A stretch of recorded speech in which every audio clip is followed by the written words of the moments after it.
Hello dear friends, now it is time to learn English translation. Translation के अंतर्गत आज हम प्रेजेंट परफेक्ट टेंस के सेंटेंसेस को अंग्रेजी में ट्रांसलेट करना सीखेंगे। सबसे पहले हमें ये पता होना चाहिए कि कोई वाक्य किस टेंस का है। हमें कैसे पता चलेगा कि ये वाक्य प्रेजेंट परफेक्ट टेंस का है? तो उसकी पहचान ये है कि हिंदी के जिस वाक्य के अंत में मुख्य क्रिया में चुका है, चुकी है, चुके हैं, चुका हूँ या लिया है, दिया है, गया है आदि शब्द आते हैं, वे वाक्य प्रेजेंट परफेक्ट टेंस के सेंटेंसेस होते हैं। दो शब्दों में बालक कभी कभी गलती कर देते हैं, भ्रम पाल लेते हैं, टेंस और सेंटेंस। ये सेंटेंस का मतलब है वाक्य।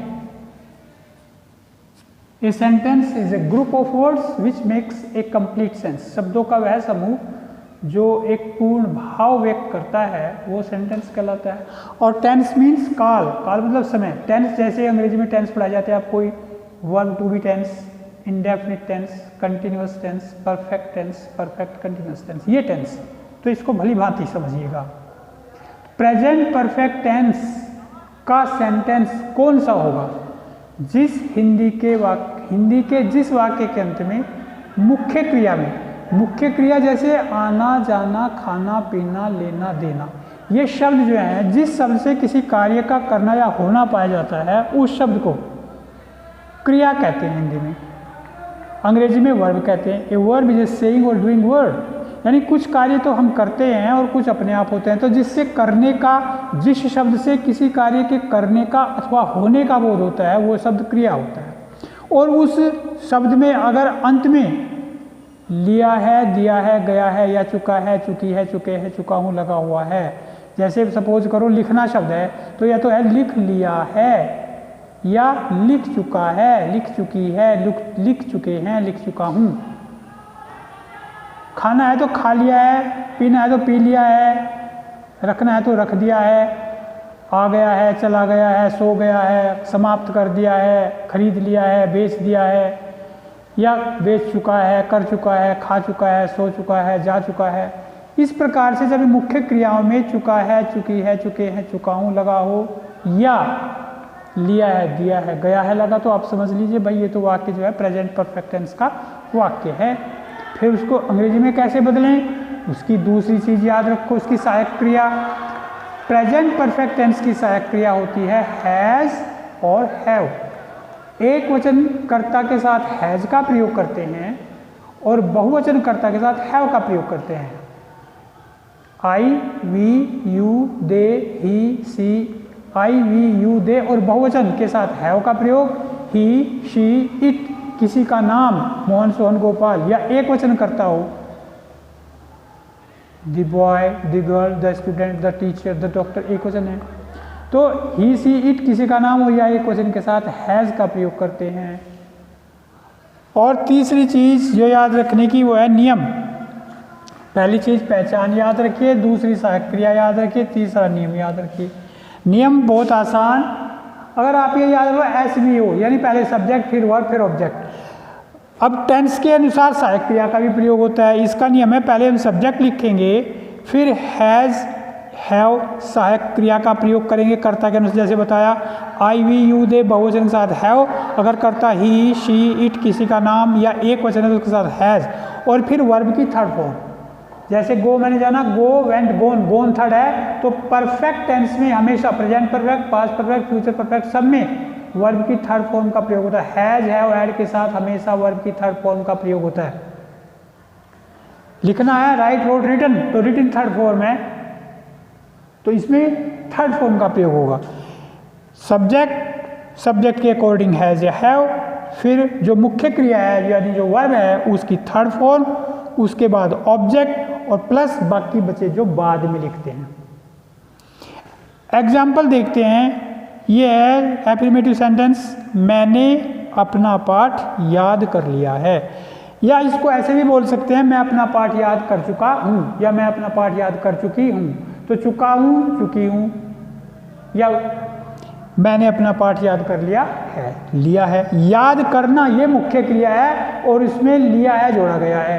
तो हमें इससे पता चल गया भाई याद करना मुख्य क्रिया और इसमें लिया है, दिया है, गया है, जुड़ा हुआ है, तो ये तो प्रेजेंट परफेक्ट टेंस है। तो हमें इसकी अंग्रेजी ऐसे बनानी, पहले सब्जेक्ट लिखना, सब्जेक्ट के अकॉर्डिंग हैज हैव लिखना, फिर वर्ब की थर्ड फॉर्म लिखनी, फिर ऑब्जेक्ट लिखना, बाकी बचे जो बाद में।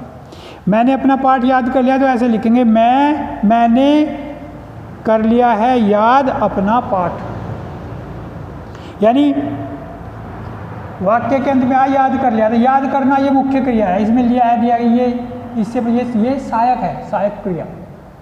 तो याद करने की अंग्रेजी लर्न की थर्ड फॉर्म लर्न।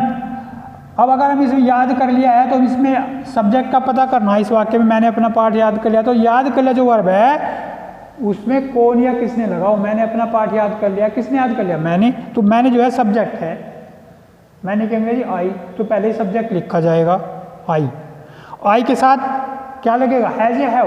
आई के साथ हैव लगाते, आई वी यू दे बहुवचन के साथ have, he see it name एक वचन के साथ हैज। तो आई के साथ हैव। और अंग्रेजी याद करने की लर्न और लर्न की थर्ड फॉर्म लर्न। तो क्या हो गया? आई हैव लर्न क्या? अपना पाठ। ये ऑब्जेक्ट है क्या कि जो तो मैंने याद कर लिया, क्या याद कर लिया? अपना पाठ। तो ये ऑब्जेक्ट हो गया।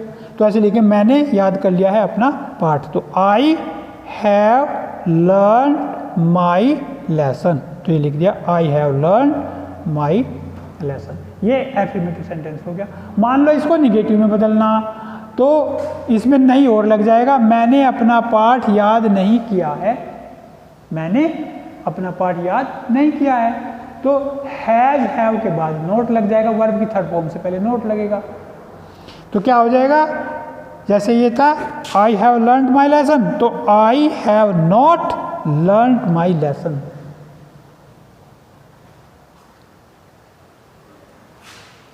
अगर इस किसी सेंटेंस के साथ अभी तक जुड़ जाए, मैंने अभी तक अपना पाठ याद नहीं किया है, तो अभी तक के लिए येट का प्रयोग करते हैं। आई have not learned my lesson yet और जोड़ देंगे इसमें बाद में, तो ये हो जाएगा अभी तक। आई have not learned my lesson yet, मैंने अभी तक अपना पाठ याद नहीं किया है। और इंटरोगेटिव बनाने के लिए शुरू में क्या आ जाएगा? इसमें मैंने अपना पाठ याद कर लिया है, क्या मैंने अपना पाठ याद कर लिया है अफर्मेटिव। मैंने अपना पाठ याद नहीं किया है निगेटिव, क्या मैंने अपना पाठ याद कर लिया है, ये इंटरोगेटिव। और मैंने अपना पाठ क्यों याद कर लिया है, मैंने अपना पाठ कैसे याद कर लिया है, मैंने अपना पाठ कब याद कर लिया है, ये क्वेश्चन सेंटेंस। तो इंटरोगेटिव बनाने के लिए क्या लग गया शुरू में? क्या मैंने अपना पाठ याद कर लिया है। तो ये जो हैज हैव है ये शुरू में लिखा जाएगा, बस क्या की अंग्रेजी अपने आप लग जाएगी। तो क्या हो जाएगा? आई के साथ हैव लगता है तो हैव पहले, आई हैव लर्नड के बजाय हैव पहले आ गया। Have I learned my lesson, have I learned my lesson, क्या मैंने अपना पाठ याद कर लिया है। और मैंने अपना पाठ कब याद किया है, तो इसमें कब, जिस वाक्य के बीच में कब, क्यों, कैसे, कहाँ, किसने, किसका, किसकी, कौन, कौन से, कितने, ये शब्द आए प्रश्नवाचक शब्द, तो वो प्रश्नवाचक वाक्य यानी क्वेश्चन सेंटेंस। तो क्वेश्चन सेंटेंस में क्वेश्चन वर्ड पहले लिखेंगे, फिर सहायक क्रिया लिखेंगे, फिर सब्जेक्ट लिखेंगे, फिर अगर नोट है तो नोट, नहीं है तो फिर वर्ब की थर्ड फॉर्म, फिर ऑब्जेक्ट, बाकी बचे जो बाद में। तो मैंने अपना पाठ याद कब किया, कब लिखेंगे पहले, कब, व्हेन, उसके बाद सहायक क्रिया हैव, फिर subject I, when have I, verb की थर्ड फॉर्म लर्न क्या, माई लेसन। तो ये हो गया when have I learned my lesson. Quite simple. तो इस प्रकार से आप इनको बना सकते हैं। अभी हम कुछ वाक्य बना के देखते हैं।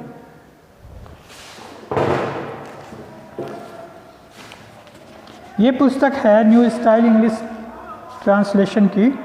इसमें जो वाक्य दिए गए हैं वे हम बना के देखते हैं।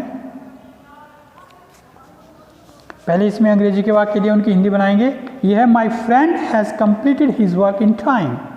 तो हैज़ कम्प्लीटेड, कंप्लीट मैंने पूरा करना, हैज़, माई फ्रेंड एक वजह है इसलिए हैज़ आया। My friend has completed his work in time, मेरे मित्र ने अपना काम समय पर पूरा कर लिया है। My friend has completed his work in time, मेरे मित्र ने अपना काम समय पर पूरा कर लिया है। द जज has found the prisoner guilty, जज साहब ने, न्यायाधीश महोदय ने प्रिजनर को गिल्टी पाया है, कैदी को गिल्टी पाया है। The painter has painted the door green, painter ने दरवाजे को हरा रंग दिया है। The class teacher has allowed the student to go home, कक्षा अध्यापक ने विद्यार्थी को घर जाने की अनुमति दे दी है। India has won the match today, आज भारत ने मैच जीत लिया है। How many chapters have you completed so far, so far मैंने अब तक तुमने कितने चैप्टर पूरे कर लिए हैं। Have they ever travelled by car, ever मतलब क्या कभी, have they ever travelled by car, क्या कभी उन्होंने कार से यात्रा की है। Have you paid your bill, क्या तुमने अपना बिल का भुगतान कर दिया है। अब हिंदी से अंग्रेजी, सूर्य अस्त हो गया है। This sun has set, S E T set, set मैंने अस्त होना छिपना।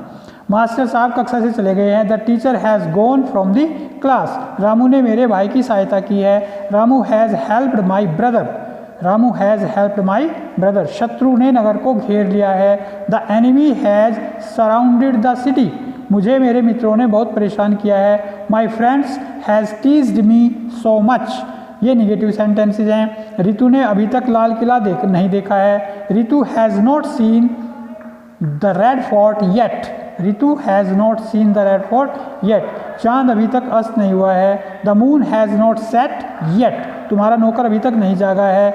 Your servant has not woke up yet, इस बच्चे ने मेरे रुपए नहीं चुराए हैं। This child has not stolen my rupees, Netaji अभी तक हाल में नहीं आए हैं। The leader has not arrived in the hall yet, ये इंटरोगेटिव सेंटेंसेज है। क्या आप पत्र लिख चुके हो। Have you written the letter, क्या वह अभी तक तैयार नहीं हुआ है।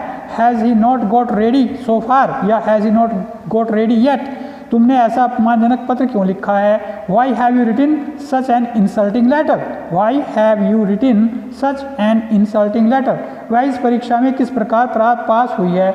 How has she passed in this examination, how has she passed in this examination, क्या उसने तुम्हारी सहायता की है। हैज़ ही हेल्प यू, ये मिसलेनियस सेंटेंसेज हैं मिले जुले। तुमने मदन की पुस्तक क्यों चुराई है। Why have you stolen Madan's book, why have you stolen Madan's book, Gopal ने समाचार पत्र किसे दिया है। किसे, whom has Gopal given the newspaper, whom has Gopal given the newspaper. दहेज प्रथा अभी तक सामाजिक अभिशाप बनी हुई है। Dowry system has been a social evil so far, dowry system has been a social curse so far, या social evil so far, so फार मतलब अभी तक। इसमें आप ये समझ सकते हैं हैज़ के साथ बीन का प्रयोग हुआ है। यहाँ पे बी मुख्य क्रिया के रूप में आया है, बी की थर्ड फॉर्म होती है बीन, तो इसलिए इसमें हैज़ बीन का प्रयोग है। टेंस यही है, प्रेजेंट परफेक्ट टेंस। दहेज प्रथा अभी तक सामाजिक अभिशाप बनी हुई है। Dowry system has been a social curse या सोशल इविल सो फार, सफलता प्राप्त करने के लिए मैंने निरंतर संघर्ष किया है। I have struggled continuously to get success, I have struggled continuously to get success, तुमने आज अपने विचार निष्पक्ष रूप से प्रस्तुत किए हैं। You have expressed your views impartially today, you have expressed your views impartially today। तो इस प्रकार से ये जो सेंटेंसेज है आप इनको बार बार करके देखेंगे तो निश्चय ही आपको अभ्यास हो जाएगा करने का। Thank you very much boys, आप इनको करते रहिए और ये देखते रहिए। बार बार देखोगे वीडियो को तो बार बार आपको ज़्यादा समझ में आता रहेगा। जहाँ से समझ में ना आए फिर दोबारा देख लो तो आपको समझ में आ जाएगा, क्लियर हो जाएगा। Thank you very much boys, thank you very much.